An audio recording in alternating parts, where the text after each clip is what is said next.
నారా లోకేష్ గారు మానవ వనరుల శాఖ మార్చులు మరియు ఐటీ శాఖ మార్చులు మన పాఠశాల ప్రాంగణానికి విచ్చేసినందుకు గాను వారు ధన్యవాదాలు తెలుపుకుంటూ వేదికను అలంకరించేందుకు కోరుతున్నాము.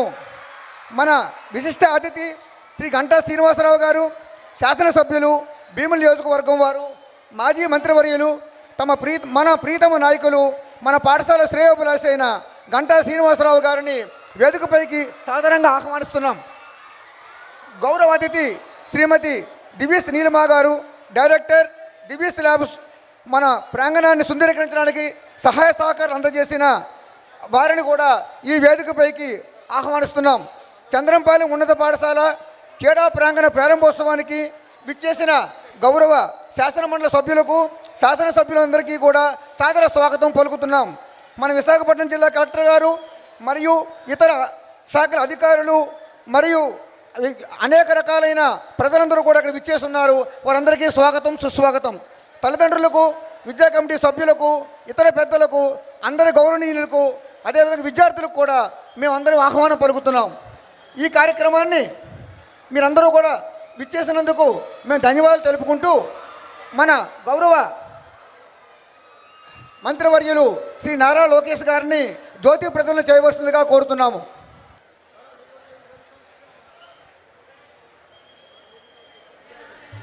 ఓం బుద్ధీప్యస్వజాతవేదో భగ్నిర్నిరుధిం మమ పశోగుశ్చమహ్యమావహదీవనం చ దిశో దిశా దీపారాధన ముహూర్త శుభముహూర్తోస్తు. జ్యోతిష్మతీం త్వా సాధగామి జ్యోతిష్కృతం త్వా సాధగామి జ్యోతిర్విదం త్వా సాధగామి భాస్వతీం త్వా సాధగామి మల్మలాజ్వలంతీం త్వా సాధగామి. దీపారాధన ముహూర్త శుభముహూర్తోస్తు. దీపారాధన ముహూర్త.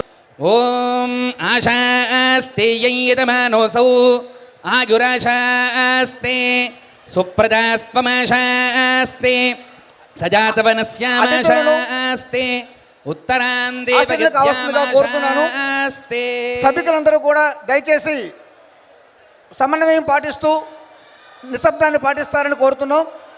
ఇప్పుడు మా జిల్లా పరిషత్ ఉన్నత పాఠశాల చంద్రంపాలెం విద్యార్థులు మన గౌరవ ముఖ్య అతిథి గారైన నారా లోకేష్ గారితో వారు ఇంటరాక్ట్ అవుతారు. అదేవిధంగా మన గౌరవ ఎమ్మెల్యే శ్రీ గంటా శ్రీనివాసరావు గారితో కూడా ఇంటరాక్ట్ అవుతారు. Very good morning. ఎప్పుడు నేను ఎమ్మెల్యే గారు వచ్చి ఇట్లా మీటింగ్లు పెట్టే అలవాటు మాకుంది. ఈసారి మార్చుతున్నాం ఫార్మాట్. పిల్లల చేత ఈరోజు మేము ప్రశ్నలు వేయించుకుంటున్నాం. So they are going to question us on your behalf. Are you excited? Are you ready? Thank you. First question ఎవరికి? నాకా? Okay, go head. దగ్గర. నమస్తే లోకేష్ సార్.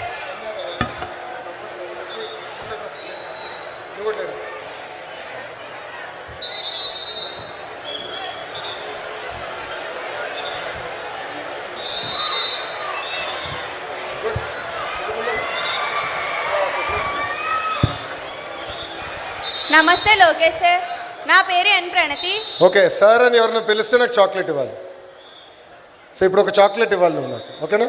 ఓకే, లోకేష్ అనొచ్చు, లోకేష్ అన్న అనొచ్చు, ఓకేనా? అన్న దాన్ని చాలా. నమస్తే లోకేష్ అన్న, నా పేరు ఎన్ ప్రణతి. నేను 9th క్లాస్ చదువుతున్నాను. లోకేష్ అన్న, నేను మిమ్మల్ని ఒక ప్రశ్న అడగాలని అనుకుంటున్నాను. అన్న, మీరు ముందు మా స్కూల్కి వచ్చారు.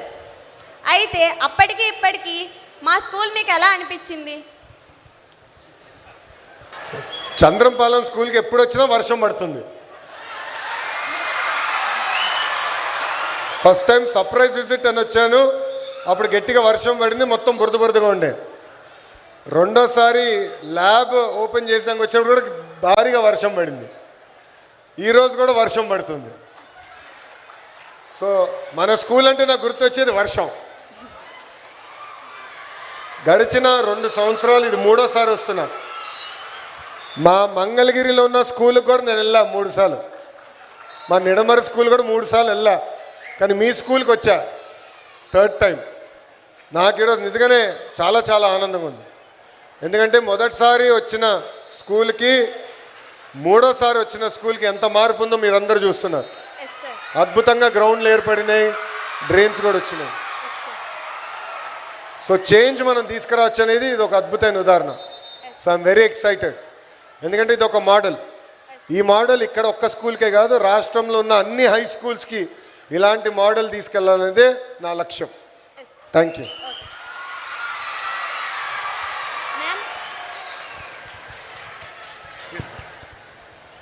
నా పేరు రోషిక్, నేను 7వ తరగతి చదువుతున్నాను. నీలిమా మ్యామ్, మీకు ఒక ప్రశ్న అడగబోతున్నాను. మీ నాన్న పెద్ద ఇండస్ట్రియలిస్ట్ కదా, మీ నాన్న నుంచి మీరేం నేర్చుకున్నారు?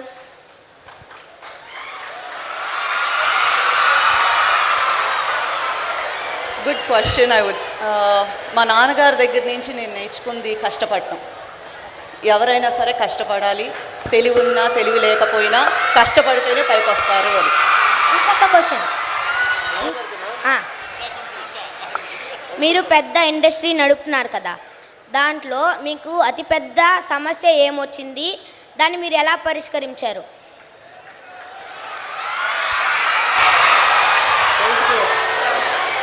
వా సమస్య అనేది వస్తూ ఉంటుంది, ఇదొక్కటే పెద్దది అని ఎప్పుడూ ఉండదు, అవి వస్తానే ఉంటాయి, మనం పరిష్కరించుకుంటూ ఉండాల్సిందే.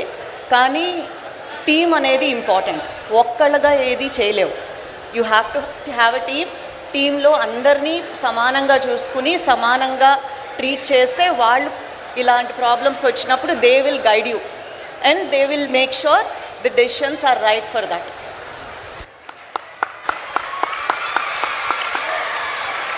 నమస్తే లోకేష్ అన్న, నేను 9వ తరగతి చదువుతున్నాను. లోకేష్ అన్న, మీకు ఏ ఆటలు అంటే ఇష్టం? మీరు ఇంకా ఆడుతున్నారా ఆటలు? ప్రతి భారతీయుడిలాగా నాకు కూడా క్రికెట్ అంటే బాగా ఇష్టం. ఎవ్రీ సండే మా ఇంట్లో ఒక రౌడీ ఉన్నాడు. ఆ రౌడీ మా అబ్బాయి దేవాంశ్. వాడితే ఎవ్రీ సండే క్రికెట్ ఆడతా. సో వారానికి ఒక 2-3 అవర్సే నేను ఆడేది. దానికన్నా ఎక్కువ టైం ముఖ్యమంత్రి గారు మాకు ఇవ్వట్లేదమ్మా. స్కూల్స్ ఎలా ఉన్నాయి, చదువు ఎట్లా చెప్తున్నారు, బిల్డింగ్స్ ఎప్పుడు ఇంప్రూవ్ చేస్తారు, ఇన్ఫ్రాస్ట్రక్చర్ ఎంత మెరుగుపరుచుతారు, దానిపైన మమ్మల్ని తోముతూ ఉంటారు.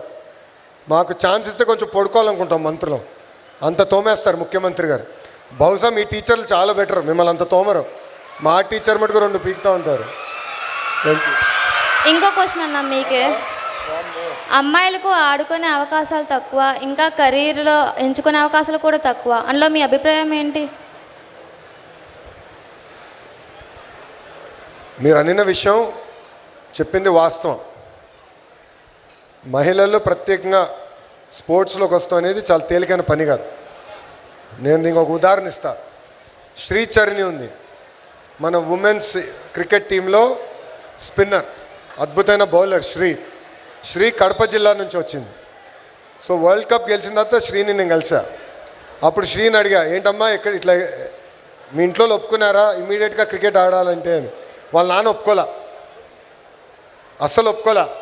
అప్పుడు శ్రీ గొడవ పెట్టుకుంది, నన్ను ఆడనిస్తేనే 10th క్లాస్ ఎగ్జామ్ రాస్తాను, లేదంటే నేను రాయను అని. సో చివరికి తల్లిదండ్రులు ఇంకా ఆమె 10th క్లాస్ ఎక్కడ ఎగ్జామ్ రాయేదో భయపడి ఏకంగా ఆమెకు అవకాశం ఇస్తాం జరిగింది. So it is not easy for women in sports. అందుకే మేము కూడా ఆలోచించేది షీ ప్లేస్ అని ఒక ప్రోగ్రామ్ తీసుకొస్తున్నాము.